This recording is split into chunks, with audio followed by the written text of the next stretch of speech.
안녕하세요. 주경복TV의 주경복입니다. 성경 전체에서 가장 중요한 책은 창세기입니다. 아무리 강조해도 지나치지 않을 정도로 중요한 책이라는 겁니다. 우리가 성경을 볼 때 어떠한 방향으로 보느냐가 중요합니다.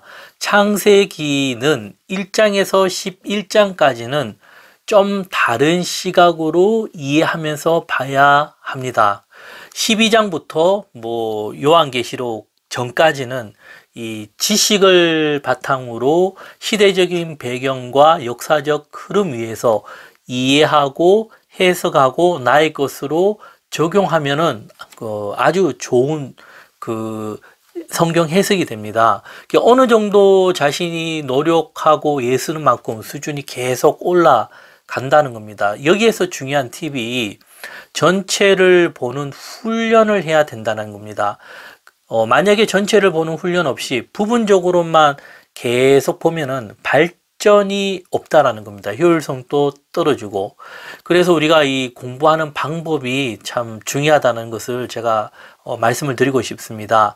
그러나 이 창세기 1장에서 11장까지는 이게 참 지식적인 것으로만 되는 게 아니고 시간이 오래 걸린다라는 겁니다. 이 내용적으로 본다면요, 이 1장에서 11장까지 내용이 많은 시간 내에 많은 장면을 짧게 기록되어 있습니다. 그렇기에 이해하는 것도 어렵고, 그리고 우리가 인생을 살아가다 보면은 이 예전에 내가 봤던 거랑 또 다른 면들이 세월이 지나면서 계속 더 많이 보인다라는 겁니다. 결론을 말씀드리면 시간이 많이 필요하다라는 겁니다.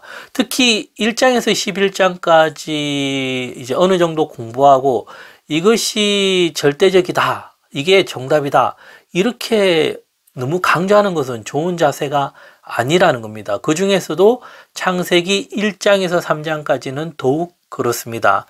이 부분에 대해서 이제 우리가 바른 해석이라 하죠. 흐름과 어떻게 이해하면 좋은가도 좀 바르게 알아야 되고, 그리고 이 부분을 잘 이해하게 되면은 성경 전체를 보는데 굉장한 도움이 된다라는 겁니다. 창세기 1장 창조는 아주 중요합니다. 1장에는요, 우주관, 세계관, 역사관, 인생관, 모든 것에 어떻게 해요? 기초가 들어있다라는 겁니다. 창세기 1장 1절에 보면요, 태초에 하나님이 천지를 창조하시니라.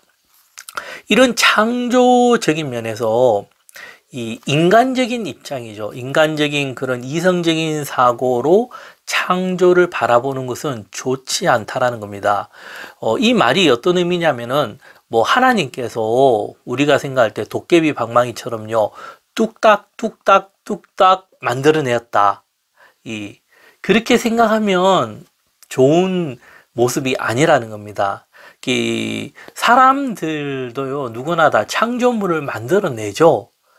근데 그 차이가 뭐겠습니까? 수준 차이라 하거든요. 예를 들어 누구나 다 요즘 사진을 찍고 그림을 그리잖아요. 그런데 작가들하고 다른 것이 무엇이겠습니까? 완성도라는 겁니다. 수준이 다르죠. 예를 들어 일반 사람들은요, 사진 그림이 수백 장, 수천 장, 수만 장 있어도 가치가 없어요. 하지만 작가들의 그런 한 장의 사진과 한 장의 그림은 어때요? 엄청난 가치가 생길 수가 있다는 겁니다. 하나님의 창조도 우리와 완전 다른 수준이라고 이해하면 됩니다. 많은 사람들이요, 인간적인 입장, 이성적인 관점에서 하나님의 창조를 너무 쉽게 생각하는 것이 아닌가 생각이 되어집니다. 하나님의 창조는 가장 완벽한 작품이고 영화이고 드라마라는 겁니다. 지금 세대는요, 갈수록 이런 드라마, 영화 수준이 높아지고, 그리고 많은 사람들이 여기에 시간을 빼앗기고 있습니다. 영상의 세계에 빠져 들어가고 있거든요.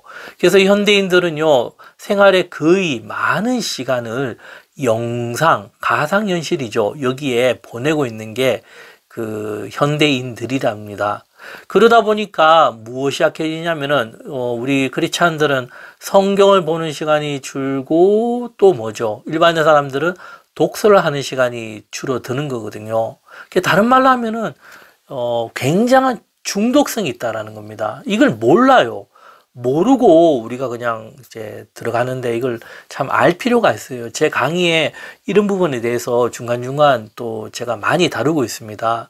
앞으로도 더 이렇게 발달할 거라 봅니다. 특히 인공지능이 더 발달하게 되면 이런 영상의 세계가 완전 달라지게 되면 그때 사람들은 더 이렇게 깊이 있게 빠져들어가지 않나 그렇게 봅니다.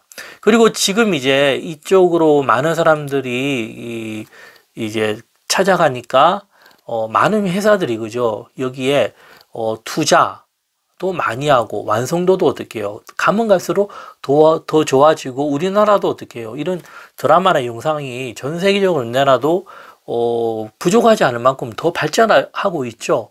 그리고 사람들이 어떻게 더 많이 매이지 않습니까? 그리고 앞으로 우리가 살아가야 될 미래는 어쩌면 우리가 생각하는 이상의 세계가 될 수 있다는 겁니다. 하지만 우리가 하나 생각해 볼 수 있는 게요. 가장 완벽한 영화와 드라마는 무엇일까 했을 때 저는 하나님의 창조라고 말씀드리고 싶습니다. 하나님의 작품인 것입니다. 우리가 이런 시야, 눈이 떠질 필요가 있다라는 겁니다. 현재 아무리 잘 만들어진 영화, 드라마도요, 10년이 지나면 어떻게 해요? 10년 후에 보면은 정말 그 모든 영상의 질, 이런 컬러, 이런 것들이 굉장히 시시하게 누구나 다 느낄 겁니다. 하지만 하나님의 작품은 신기한 것이요. 우리가 봄에 피는 꽃, 여름에 과일들, 가을에 단풍, 겨울에 눈. 우리나라 사람들은 뭐 평생을 다 보죠. 사계절이니까. 근데 이것을 몇십 년을 봐도 공통적으로 하는 말은 뭐라 하죠? 와, 이쁘다. 아름답다. 와, 좋다. 뭐, 가슴이 시원해진다. 이런 얘기 하죠. 그리고 봐도 질리지가 않죠. 이 말은 무엇을 말하냐면은 사람을 가장 아름답고 이상적으로 만드는 것이 무엇인가 하면은 우리가 만든 영화, 드라마가 아니라 자연이라는 겁니다. 하나님의 손길이 들어가 있는 그 자연이라는 겁니다. 자연의 신비라죠. 완성도 참 대단하다는 겁니다. 왜 그런가 하면 창조의 숨결이 가장 가까이 있기 때문입니다.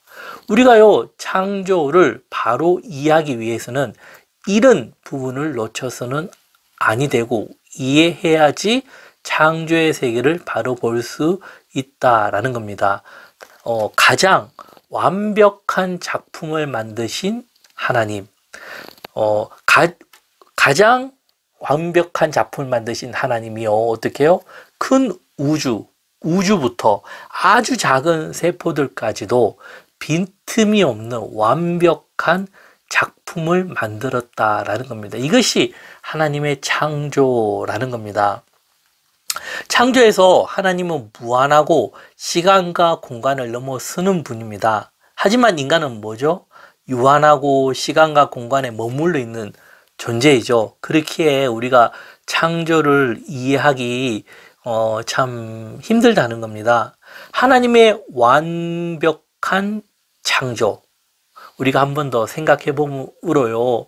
참 이런 창조를 바로 알 때 어떻게 해요? 우리들 삶에 만족과 기쁨과 행복과 소망과 꿈이 생긴다는 겁니다. 그래서 멀리 가지 말고요. 가장 가까이에서 그냥 옆에 있는 나무 한 송이를 보더라도 하나님의 숨결이 보인다면 얼마나 행복하겠습니까? 네, 내용이 좋으셨다면 구독, 좋아요 부탁드리겠습니다. 감사합니다.